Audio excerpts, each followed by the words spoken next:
Thank you all for having me. It's an honor to be here. They were in tough shape in Maryland. Yeah. Virginia, you guys are doing okay. We're doing a little better, but Maryland, we're in tough shape. So thank you for having me. I rarely, if ever, stick to the script. I wrote a speech, probably not going to use it, because I can't stand sticking to the script. I like to speak from the heart. Thank you for having me here today, Independence Day, appropriate day to deliver the remarks I want to deliver. But before I dig into them, I wanted to address something Mrs. Susan Elliott had brought up. Stand your ground. Ladies and gentlemen, I'm from Maryland, and I get quite a bit. What are you doing up there? We like your speeches, we like your platform. Why not move to Virginia? I love Virginia, folks. But Maryland's my home. It's where my daughter was born. It's where I was married. It's my home.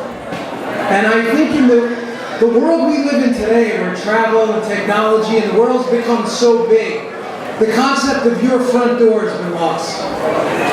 Before we had the ability to leave and jump on a plane and travel, you forfeited your home over your dead body. We have to fight back everywhere. Cede no ground in your state. Cede no district. Cede no precinct anywhere. If you leave here today with anything taken from my words, I want you to understand why I left the Secret Service. I resigned. I didn't retire. I wish I had. I would have been able to keep my health insurance and everything else. I walked away.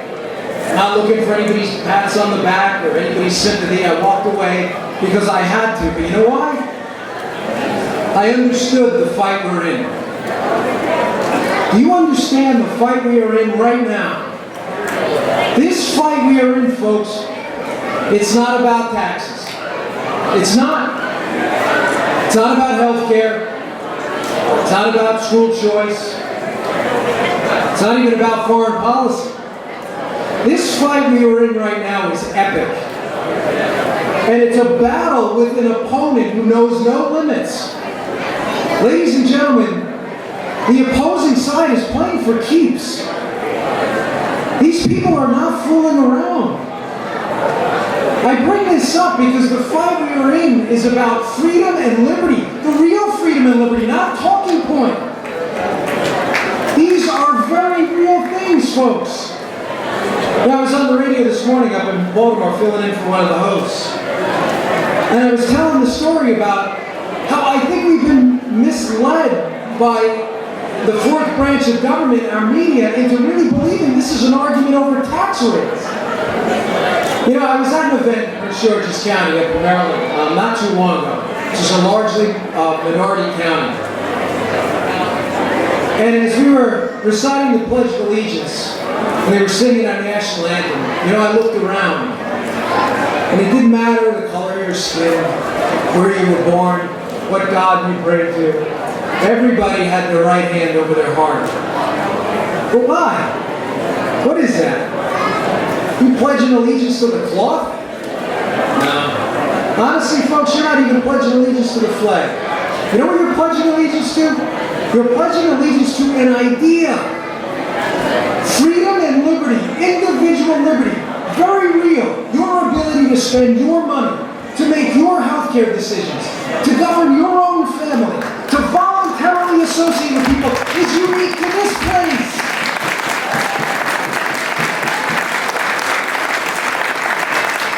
It is unique to the United States of America. At this point in time, we are the exception, not the rule.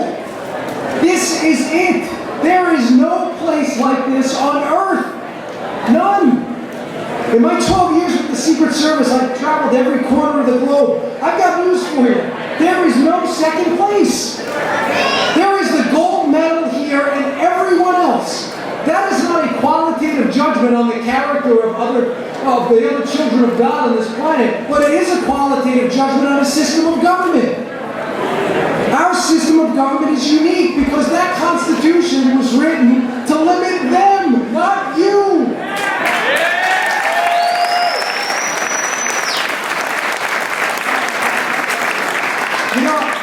As I sat around at that event, I I watched everyone with their hand over their heart, pledging allegiance to that idea. Blood has been shed, lives have been lost, millions to protect that idea. I thought to myself, how are we letting this disappear? Evanesce like an Alka-Seltzer tablet of water right in front of our eyes. And whenever I get the opportunity to confront someone on the left, ideologically, and talk to them, I ask the question, where's freedom ever failed you? Now you may have failed freedom, but where has freedom ever failed you? Economically? Prove it. Where have you ever voluntarily given your money to spend on you to someone else to go buy you something? Nobody does that. When you go to buy a car, do you ask your neighbor to do it? You know, Milton Friedman, who I love, had this great way. I had a couple head nods there. Capitalism and freedom is the magnum opus. Friedman writes in his book, you know, there's 4 ways to spend money, right? He writes, the first way, and by far the most effective, you spend your own money on yourself, right? Cost and quality matter. You're buying a shirt for yourself, the cost matters and the quality. Very effective. What's the second way? You spend your money on someone else. Cost matters, right? It's your money. It's quality, not so much, not your product. You're giving it to someone else. What's the third way? Getting worse as we go along, right? Other people spending other people's money on themselves. I'm spending your money on a hotel room. Does the cost matter? Nope, it's your money. But does the quality? You bet. I want the best hotel room out there, right? But what's the fourth way? Other people spending other people's money on other people. That's your government. Every time. What matters when other people spend other people's money on other people? Cost? It's not your money. Quality? It's not your product either. You are almost better off forfeiting your tax money to the government for them to buy themselves stuff. It would actually be more economically effective. That is why our Constitution limited the government to very distinct areas. Our military, we understood that when the government spent money it would be ineffective, but you can't have a private military. That was the idea. Limit them, not you. Folks, freedom has never failed you. This argument over Obamacare is not an argument about health care. Do you think the left believes that this is actually going to help you get quality health care? Folks, this is nonsense. The president made 2 claims. 2. We're going to decrease costs and increase coverage. He has done neither. You may not like the president's policies. God knows I don't. I resigned because of it. But you better respect their politics. They have got the American people believing that this is really about health care. You know what it's about? Freedom. It's about control of your health care. There's a difference. These are pivotal moments. You are being sold a box of air popcorn, and you thought there was a diamond in there. We've got to fight back, folks. We don't have any other choice. Finally, on the freedom front, you know, I bring up this topic, and although Kelly, my campaign manager, lets me go all the time, a lot of the consultants I had in my last campaign we got rid of used to tell me, stop talking about education choice, nobody cares. You know what? I care. Where has freedom in education harmed you? It is absolutely inexcusable in the richest country on earth, with no close second, that of the 20,000 public high schools in this country, 2,000 of them are responsible for half the dropouts, and if you're black, you have a 50% chance of sending your kid to one of those schools. How do you explain that? When you're on the left and you're looking out for the little guy, what little guy are you looking out for? You know, John Edwards once said there are 2 Americas. What he didn't tell you is they created it. Freedom in education is the civil rights issue of our time. There is no question. We live in an ideas economy, folks. This is an economy based on ideas. My iPhone is worth something because of the idea, not the glass. The idea was worth something. When you don't see the next generation with those ideas, you condemn them to a lifetime of poverty.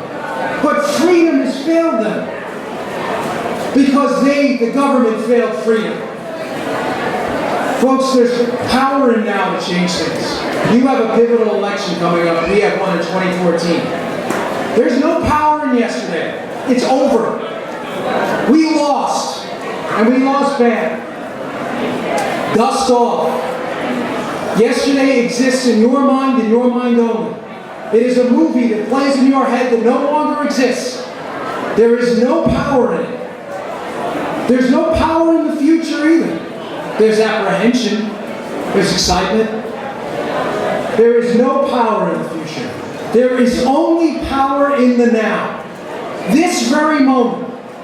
If you are not motivated today, and I don't think it's a problem in this crowd, to sign up, to go knock on doors, to call people, to spread the word on social media, then folks, I got news for you. You're not part of the problem. You're the problem. This is an interactive government. It is not a golf game. It is a boxing match. When you stop punching, the other side does not stop hitting you. You cannot cede any ground. You must fight back, and the power is in right now. You know, one person can change the world, folks. Look at Rosa Parks. Gets on the bus one day and says, I'm not giving up my seat. Not today. Changed the entire course of our country from that point on. Look at Francis Scott Key sitting aboard the HMS Torrent, looking out at Fort McHenry, right? He's sitting there trying to negotiate for the release of prisoners, and the Brits won't let him go because he knows too much about the battle plan. He watches them bombard Fort McHenry that entire night. And that morning, as that smoke is still there, he says, there's no way we could have survived this. And what does he see? He sees that, the idea, still waving in the wind. And he writes our national anthem. Changes my life every time I hear it. Look at Carol Boyatiwa, otherwise known as Pope John Paul. Saves a number of young teenage Jews from the Holocaust. Grows up and speaks out against communism, and without a single shot fired, contributes to the downfall of the Iron Curtain. One person can change the world, but you can't do it if you don't grab the world by the horns and put it on the map. I want to leave you with this little passage from the Bible, and thank you again for having me. It's an honor. I do appreciate it.